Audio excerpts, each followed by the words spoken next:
통계청이 발표한 2018년도 혼인-이혼 통계에 따르면 2018년도에 인구 1000명당 혼인 건수가 5건으로 전체 혼인 건수는 25만 7,622건이었습니다. 반대로 인구 1000명당 이혼 건수는 2건으로서 총 10만 8,700건이었습니다. 이혼 건수는 2015년 이후에 3년간 잠깐 줄었다가 다시 늘어났습니다. 특히 40대와 50대의 이혼율이 가장 높았습니다. 단순 계산으로 하면 우리나라의 5쌍이 결혼할 때 2쌍이 이혼한다는 것입니다. 충격적인 수치입니다.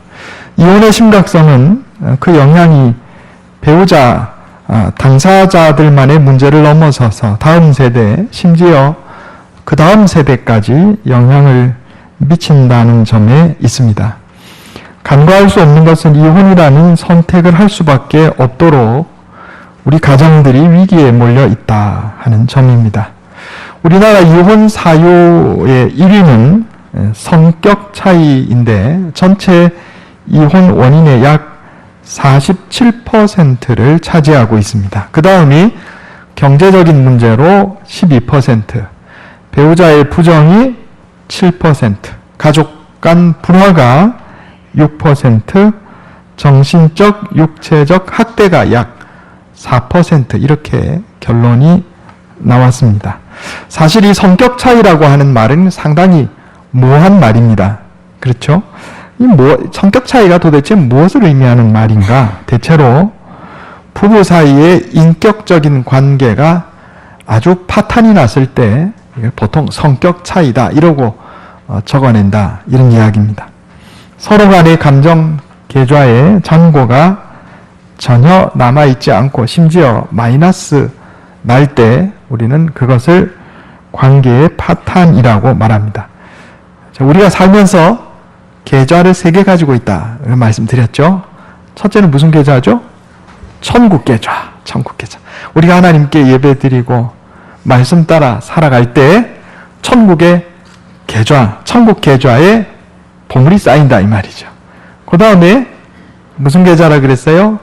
감정 계좌. 다른 사람과 나 사이에.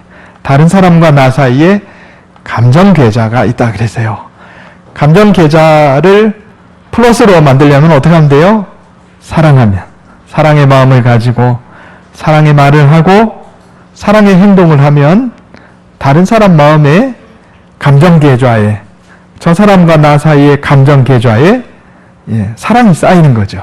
반대로 마음으로 미워하고 못된 말하고 못되게 굴고 그래서 다른 사람에게 상처를 주면 그 감정 계좌에 사랑이 자꾸 깎이는 거예요. 그래서 잔고가 텅 비고 심지어 마이너스까지 간다 이 말입니다. 부부 사이에 감정 계좌에 사랑이 쌓이는 게 아니고 미움과 증오와 섭섭함이 쌓이고 이 돌이킬 수 없이 되고 아예 감정 계좌가 마이너스가 돼버리면 이게 성격 차이다. 그러고 이혼하게 된다. 이런 이야기입니다. 이혼 전문 변호사인 업무 변호사는 보통 이런 일이 갑자기 일어나는 경우는 거의 없고 대체로 벽돌 한 장 한 장 쌓듯이 문제가 쌓이고 쌓여가지고 견고한 벽이 돼서 난 이제 더 이상 못 참겠다. 그러고 성격 차이다. 이러고 이혼한다는 겁니다. 질병은 예방하는 것이 제일 좋습니다. 사고도 일어나서 수습하는 것보다 일어나지 않도록 미리 조심하는 게 좋습니다. 부부관계도 마찬가지입니다. 성격 차이라고 하는 두꺼운 벽이 부부 사이를 갈라놓기 전에 미리미리 조심하고 예방하고 관계, 감정 계좌에 사랑을 쌓는 것이 좋다 이런 이야기입니다. 오늘 우리에게 주시는 하나님의 말씀은 건강한 가정, 행복한 부부관계에 관해서 교훈하고 있습니다. 오늘 에베소서 5장 22절에서 33절 말씀은 아주 중요한 말씀이고 유명한 말씀이죠. 오늘 말씀을 통해서 또 그의 부부관계에 관한 여러 가지 말씀들을 통해서 어떻게 하면 우리가 건강한 가정, 행복한 부부관계를 만들 수 있을지 교훈을 얻기를 원합니다. 첫째로 결혼제도는 하나님이 세우신 것입니다. 한번 따라해 보겠습니다. 결혼제도는 하나님께서 세우신 것입니다. 여러분, 결혼제도는 하나님께서 세우신 겁니다. 사람이 세운 게 아니에요. 창세기 1장에 보면 하나님이 자기 형상 곧 하나님의 형상대로 사람을 창조하시되 남자와 여자를 창조하시고 그랬어요. 하나님이 사람을 만드실 때부터 남자와 여자로 만드셨다 하는 겁니다.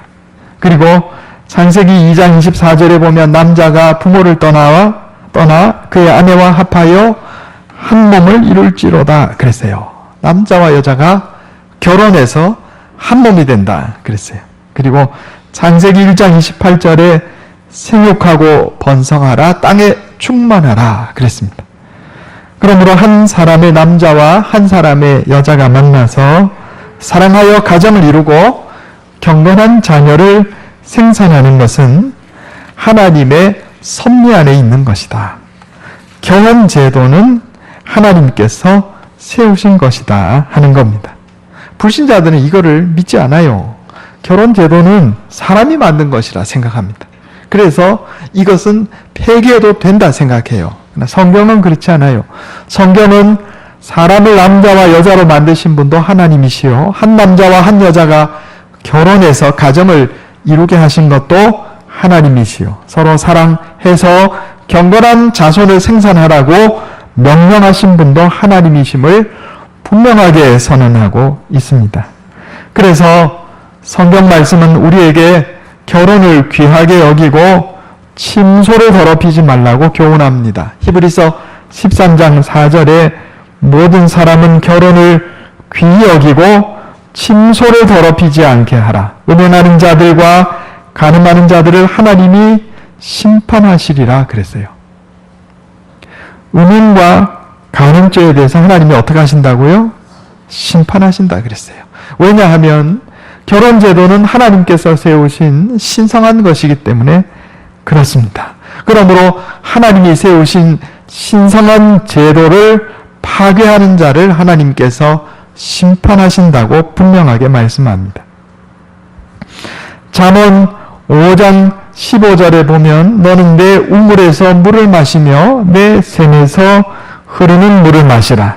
내 샘으로 복되게 하라. 내가 젊어서 취한 아내를 즐거워하라. 너의 샘물을 집 밖으로 넘치게 하지 말라. 이렇게 말씀합니다. 이것은 부부간의 사랑을 말씀하는 거예요.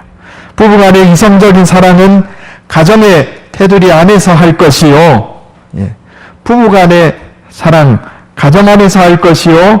그 테두리를 벗어나서 간음하지 말라. 이렇게 말씀하신 겁니다. 부부간의 정절을 지킬 것을 명령하신 겁니다. 여러분, 부부간의 정절은 아내만 지키는 게 아니에요. 남편도 지켜야 하는 것이에요. 이건 하나님의 명령인 줄 믿으시기 바랍니다.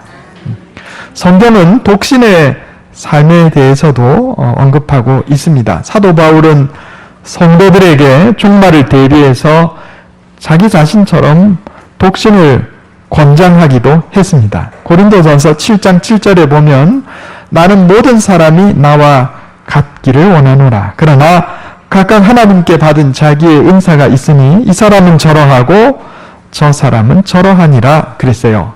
바울은 독신이었습니다. 그래서 독신으로 사는 것도 좋다 이랬단 말이에요. 그러나 성경 전체적으로 볼 때 하나님께서는 결혼을 권장하시고 특별한 경우에 독신이 허용된다 이렇게 말할 수가 있겠습니다. 두 번째로 부부는 서로에 대한 책임과 의무를 다해야 합니다. 따라해 보겠습니다. 부부는 서로에 대한 책임과 의무를 다해야 합니다. 13년 동안 미국에서 공부하고 돌아온 의사 청년이 있었습니다. 오랫동안 미국에서 공부를 했음에도 신부감은 미국 여자나 또 미국 교포도 아니고 전형적인 한국 여인을 얻어야 되겠다 이렇게 생각을 해서 한국에 돌아와서 자기 소원대로 자기 이상에 맞는 신부감을 찾아서 결혼을 했어요. 그런데 6개월이 못 되어가지고 이혼 위기에 몰렸다 이런 얘기입니다. 그래서 상담을 하는데 이 남자한테 물어봤어요. 왜 그러는가 물어봤더니 이 남편이 하는 말이 미국 여자가 싫어서 전통적인 한국 여성상이 좋아서 결혼을 했는데 아침에 자기보다 늦게 일어나고 밥도 안 해주고 음식 솜씨는 엉망이고 전혀 여자다운 데가 없이 미국 여자보다 더 하다는 거예요. 미국 여자가 싫어서 한국 여자 만나려고 한국 가서 결혼했는데 이건 미국 여자보다 더 하다는 거예요. 또 부인하고 얘기를 했더니 또 부인 얘기는 달라요. 미국에서 13년이나 살았다. 그래서 레이디 퍼스트, 이 서양의 이 신사적인 이 남성의 기대를 했는데 이건 뭐 음식도 된장찌개, 김치찌개만 찾고 뭐 레이디 퍼스트 같은 거는 없고 무슨 조선시대 남자 모양. 이게 영 엉터리다 이 말이에요. 문제가 뭐예요? 문제가 뭘까요? 예. 결혼의 목적이 잘못됐다 이 말이에요. 결혼의 목적이 자, 이 남자는 자기한테 봉사하는 여자를 아내로 삼으려고 결혼한 거예요. 여자도 자기한테 봉사하는 남편을 삼으려고 결혼을 했다 이 말이에요. 결혼의 목적이 나에게 봉사해 줄 사람, 나를 섬기고 나를 편하게 해주고 나를 기쁘게 해줄 기쁨조로 남편을 고르고 아내를 골랐다 이 말입니다. 성경이 말씀하는 바 결혼의 목적은 부부가 한 몸을 이루어 서로 사랑하는 것이고 이를 통해서 경건한 자손을 생산하는 겁니다. 결혼 생활이란 하나님께서 내게 주신 배우자와 자녀를 사랑하고 희생하고 섬기는 헌신의 과정이 결혼 생활이다 이 말이에요. 그러면 내가 결혼할 때 배우자로부터 대접받기 위한 목적으로 결혼해서는 안 되고 하나님께서 내게 주신 배우자를 사랑하고 섬기고 하나님께서 내게 주신 자녀에게 헌신하기로 결심하고 결혼해야 된다 이 말이에요. 그런데 이게 거꾸로 돼가지고 대접받기 위한 목적으로 결혼하니까 이 결혼이 실패할 수밖에 없는 겁니다. 많은 세상 사람들이 그러고 살아요. 여러분, 우린 그리스도인입니다. 그리스도인은 하나님 말씀대로 사는 사람이, 하나님 말씀대로 산다는 것은 결혼 생활도 하나님의 말씀대로 하는 거예요. 나에게 봉사해주고 좀처럼 나를 섬길 사람을 배우자로 삼으려고 해서는 안 된다 이 말이에요. 그 결혼 목적이 잘못됐어요. 그 결혼 생활이 오래 가겠어요. 서로 섬김 받으려고 하는데 대접받기 위한 목적으로 하는 결혼은 실패하게 됩니다. 반대로 배우자와 자녀를 사랑하고 헌신하기로 결심하고 이루어진 결혼은 성공하게 된다 이 말입니다. 성경은 부부간에 배우자에게 행해야 할 최소한의 의무와 책임에 대해서 교훈하고 있습니다. 우리 한번 찾아보겠습니다. 출애굽기 21장 10절 유명한 말씀이죠.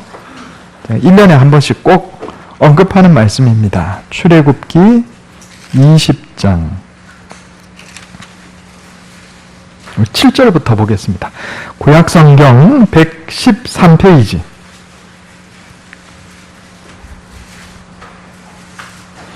구약성경 113페이지 출애굽기 21장 7절에서 11절 말씀입니다. 하나님 말씀을 제가 봉독하겠습니다. 사람이 자기의 딸을 여종으로 팔았으면 그는 남종같이 나오지 못할지며 만일 상전이 그를 기뻐하지 아니하여 상관하지 아니하면 그를 속량하게 할 것이나 상전이 그 여자를 속인 것이 되었으니 외국인에게는 팔지 못할 것이요. 만일 그를 자기 아들에게 주기로 하였으면 그를 딸같이 대우할 것이요. 만일 상전이 다른 여자에게 장가들지라도 그 여자의 음식과 의복과 동침하는 것은 끊지 말 것이요. 그가 이 세 가지를 시행하지 아니하면 여자는 속전을 내지 않고 거저 나가게 할 것이니라. 아멘. 구약시대는 사람이 빚을 못 갚으면 자기 자식을 종으로 파는 경우가 있었어요. 자, 이런 경우에 어떤 사람이 자기 딸을 여종으로 팔았다 이 말입니다. 그러면 그 여종을 산 사람이 여러 가지 선택이 있어요. 하나는 자기가 취해서 첩으로 삼든지 또는 아들에게 주어서 며느리로 삼든지 그도 저도 아니면 나중에 상관하지 아니하고 속량하게 하든지 여러 가지 방법이 있었다 이 말입니다. 그런데 그 여종 노예를 여자 노예를 아들에게 주기로 했으면 딸처럼 대우하라. 또 비록 노예지만 첩으로 삼기로 했으면 나중에 본부인을 얻어서 결혼을 하더라도 이 여인을 버리지 못하고 세 가지 의무를 계속해서 행해야 한다. 이렇게 말합니다. 세 가지 의무가 뭐냐면 음식과 의복과 동침입니다. 이 음식은 생존이죠. 생존. 의복은 뭐예요? 최소한의 사회생활과 문화생활입니다. 동침은 뭐예요? 이것은 사람으로서 남자와 여자로서의 자녀를 생산할 수 있도록 그리고 최소한의 남성과 여성의 이성적인 사랑에 대해서 공급해 주라. 지금 이것을 말씀하고 있는 겁니다.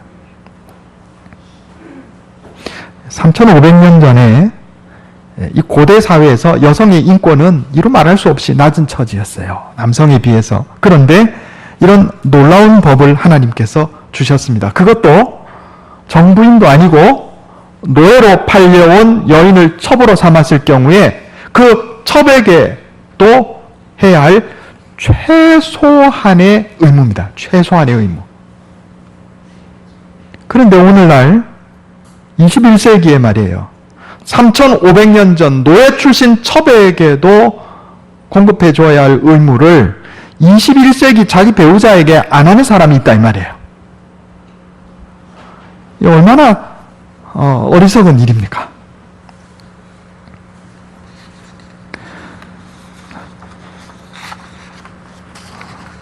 음식, 생존입니다. 여러분, 배우자는요, 상호간의 상대방의 생존에 대해서 책임지고 보살펴야 한다 이 말입니다. 의복, 사회생활과 기본적인 사회생활과 문화생활을 영위할 수 있도록 보살펴야 돼요. 공급해줘야 된다 이 말입니다. 동침, 여러분 부부간에는 분방하면 안 돼요. 분방하면 안 돼요. 따로 자면 안 된다 이 말입니다. 목사님 내가 70이 넘었는데 여러분 성경에 여기 그래 돼 있습니까? 70세 이상은 분방해도 된다 이래 돼 있나요? 우리 하나님 말씀에 기록돼 있으면 그냥 아멘하면 되는 거예요. 고린도전서 7장 3절 한번 보겠습니다. 고린도전서 7장 3절.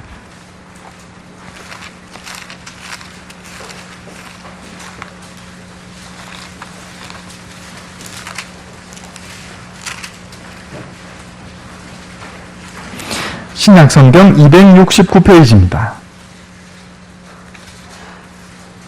고린도전서 7장 3절, 4절, 5절.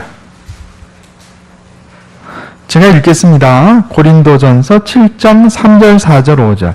남편은 그 아내에 대한 의무를 다하고 아내도 그 남편에게 그렇게 할지라.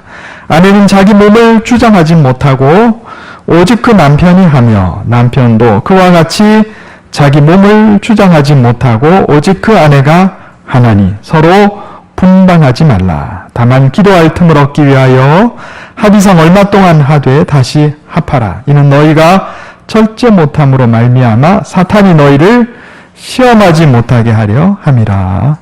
아멘. 여러분 이것은 성경의 하나님 말씀의 명령입니다. 배우자에게 음식과 의복과 동침, 가장 기본적인 의무와 책임을 다하고 남편과 아내가 자기 몸을 자신이 주장하지 못하고 배우자가 주장하는 것, 이것은 여러 가지 의미가 있어요. 영적인, 정신적인, 그리고 또 육체적인 관계를 다 포함하는 겁니다. 여러분, 우리는 약한 존재입니다. 하나님의 말씀을 업신여기지 말고 순종해야 한다 이 말이에요. 내 형편이 안 돼서, 상황이 이래서 그렇지 않아요. 그저 어렵고 힘들어도 하나님 말씀 우리에게 주시면 아멘 하고 순종하면 하나님께서 우리에게 복된 가정, 행복한 가정 주시는 줄 믿으시기 바랍니다. 왜 가정에 문제가 생기느냐? 이거 안 해서 그래요. 배우자에게 음식 공급하라 그랬는데 배우자에게 생활비를 안 줘. 그래서 문제가 생긴단 말이에요. 남편이 경제력이 없으면 아내가 남편을 보살피는 거예요. 아내가 경제력이 없으면 남편이 아내를 보살피는 거예요. 둘 다 벌든지 둘 다 못 벌든지 간에 상호간의 생존을 서로 보살피는 게 당연하다 이 말입니다. 또 최소한의 문화생활을 할 수 있도록 돌봐야 되는 거예요.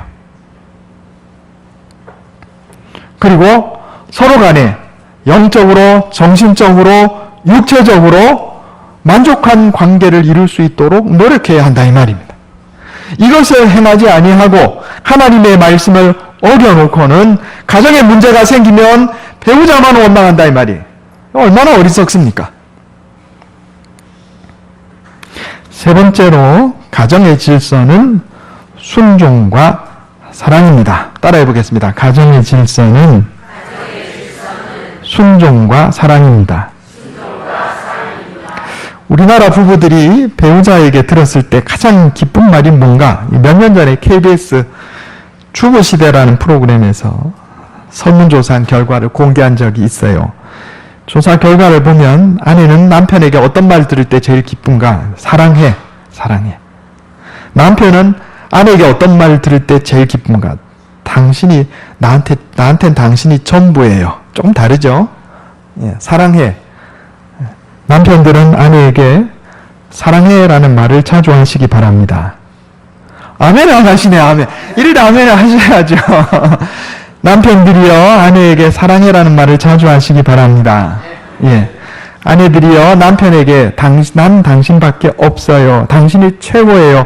이런 말을 자주 하시기 바랍니다. 예. 그래야 가정이 평안해요. 반면에 아내를 가장 화나게 했던 말, 베스트 5. 1위. 당신 집안은 왜 그 모양이야? 2위.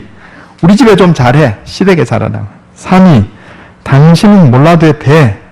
당신은 뭘 알아 뭐하게. 4위. 당신도 아줌마 됐네. 5위. 또 아파? 제일 듣기 싫다 이 말이야. 남편이 들으면 제일 화나는 말. 옆집 남편은 안 그런다던데. 우리 언제 아파트로 이사가? 비교하는 말, 깎아내리고 비교하는 말이 제일 싫다. 이런 얘기입니다. 오늘 우리에게 주시는 하나님 말씀은 부부간에 지켜야 할 가정의 질서를 두 가지 단어로 묘사합니다. 첫째는 순종이요, 둘째는 사랑입니다. 순종은 아내들에게 주는 말씀이에요. 에베소서 5장 22절에 아내들이여 자기 남편에게 복종하기를 주께 하듯 하라. 이 복종하다는 말은 헬라어로 휘포타소라는 말인데 순종하다, 따르다 이런 말입니다. 이것은 남자와 여자를 계급으로 나누어서 우열을 말하는 것이 아니고 여러분 배에 선장이 있어야 배가 바로 가는 겁니다. 나라에 대통령이 있고 대통령이 지시하면 거기에 따라야 나라가 바로 간다 이 말이에요. 그런 것처럼 하나님께서 가정의 가장으로 남편을 세웠어요. 그러면 남편의 주장이 하나님께 반역하고 죄를 짓는 것이 아니면 내 생각하고 달라도 따라줘야 하는 거예요. 지금 그걸 말하는 겁니다. 아내들이여 남편에게 순종하시기 바랍니다. 네. 그리고 여기 수식어가 붙었어요. 주께 하듯 하라. 주가 누구예요? 예수님, 하나님. 하나님께 순종하듯이 남편에게 순종하라. 지금 이렇게 말씀하고 있어요. 절대적으로. 또 남편에게는 이렇게 말씀합니다. 남편들아 아내 사랑하기를 그리스도께서 교회를 사랑하시고 그 교회를 위하여 자신을 주심같이 하라. 남편들은 아내를 사랑하는데 어떻게 사랑하냐면 목숨 바쳐 사랑하라는 거예요. 목숨 바쳐서. 예수님이 우리를 위해서 죽으신 것처럼 남편들은 아내를 위해서 목숨을 희생할 각오를 해야 한다. 이런 얘기입니다. 여러분, 이것이 하나님께서 우리에게 주신 가정의 질서입니다. 아내는 남편에게 순종하기를 그리스도께 하듯 하고, 남편들은 아내를 위해서 자신의 아내를 사랑하고 희생하기를 자기 목숨 바쳐서 하라. 그리스도께서 그러셨듯이 그렇게 하라. 이렇게 말씀하고 있습니다. 그러면 가정이 평안해요. 배우자에게 요구할 것이 아니고 내가 그렇게 하면 돼요. 내가 그렇게. 이게 반대가 아니라는 걸 명심하시기 바랍니다. 예, 아내들에게 남편을 목숨 바쳐 사랑하라 안 그랬어요? 남편들에게 아내에게 순종하라 안 그랬어요? 아내가 남편에게 순종하면요, 남편은 아내를 목숨 바쳐 사랑하게 돼 있어요. 또 남편이 아내를 목숨 바쳐 사랑하면 아내는 남편에게 순종하게 돼 있어요. 이게 서로 연결돼 있다 이 말이에요. 그리고 남편은 아내가 자신에게 순종할 때 큰 기쁨과 행복을 누려요. 난 당신밖에 없어요. 당신이 내게는 인생의 최고예요. 그럼 남편이 행복한 거예요. 아내는 남편이 자신을 사랑할 때, 목숨 바쳐 사랑할 때 그보다 더 큰 행복이 없다 이 말입니다. 여러분, 이거 잊지 마시기 바랍니다. 하나님께서 가정에 주신 질서는 아내에겐 순종이요 남편에겐 사랑입니다.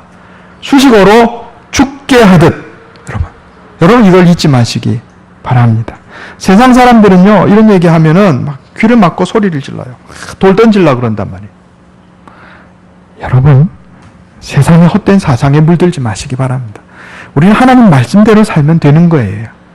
하나님 말씀대로 살면 하나님께서 우리 가정에 복 주시고 행복을 허락하시는 줄 믿으시기 바랍니다.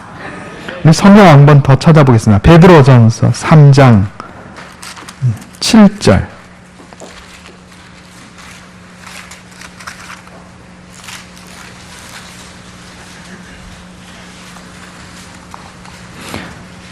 베드로전서 3장 5절에서 7절. 신약성경 379페이지입니다. 베드로전서 3장 5절에서 7절 말씀입니다. 제가 봉독하겠습니다. 전에 하나님께 소망을 두었던 거룩한 부녀들도 이와 같이 자기 남편에게 순종함으로 자기를 단장하였나니, 사라가 아브라함을 주라 칭하여 순종한 것 같이 너희는 선을 행하고 아무 두려운 일에도 놀라지 아니하면 그의 딸이 된 것이니라. 남편들아, 이와 같이 지식을 따라 너희 아내와 동거하고 그를 더 연약한 그릇이요 또 생명의 은혜를 함께 이어받을 자로 알아 귀히 여기라. 이는 너희 기도가 막히지 아니하게 하려 함이라.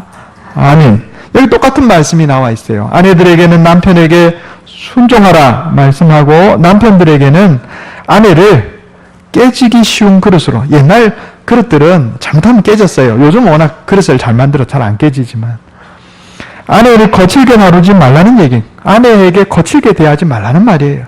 거칠게 대하지 말고 귀하게 여기고 생명의 은혜를 함께 받을 자로 여겨라. 소중하게 여겨라. 이렇게 말씀하고 있는 것입니다.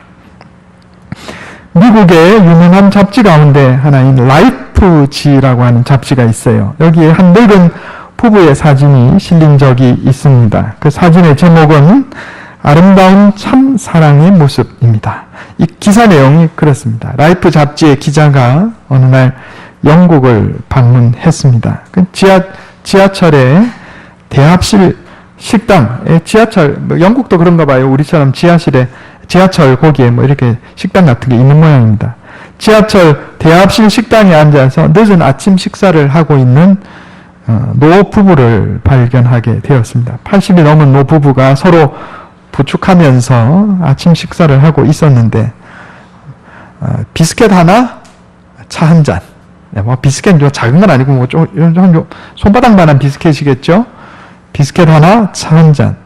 그래 가만히 보니까 할아버지가 비스켓을 이렇게 반으로, 각자 차 한 잔이 아니고 두 분이서 차 한 잔, 비스켓 하나, 비스켓을 반으로 쪼개가지고 반을 먹어요.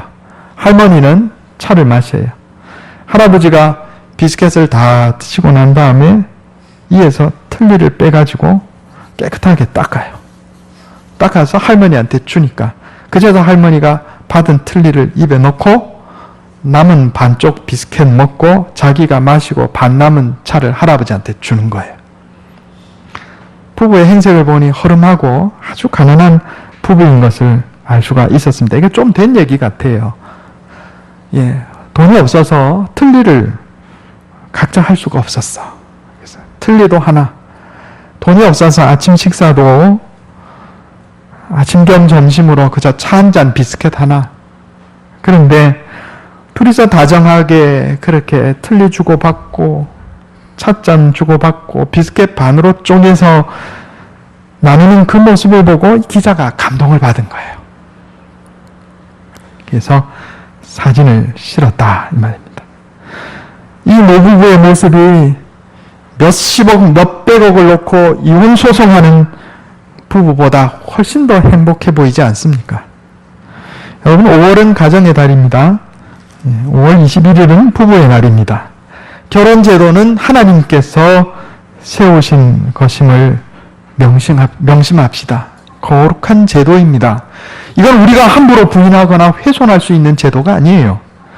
부부간에 의무와 책임을 다합시다. 내가 받으려고만 하지 말고 내가 배우자에게, 자녀에게 무엇을 해줄까 고민하며 삽시다.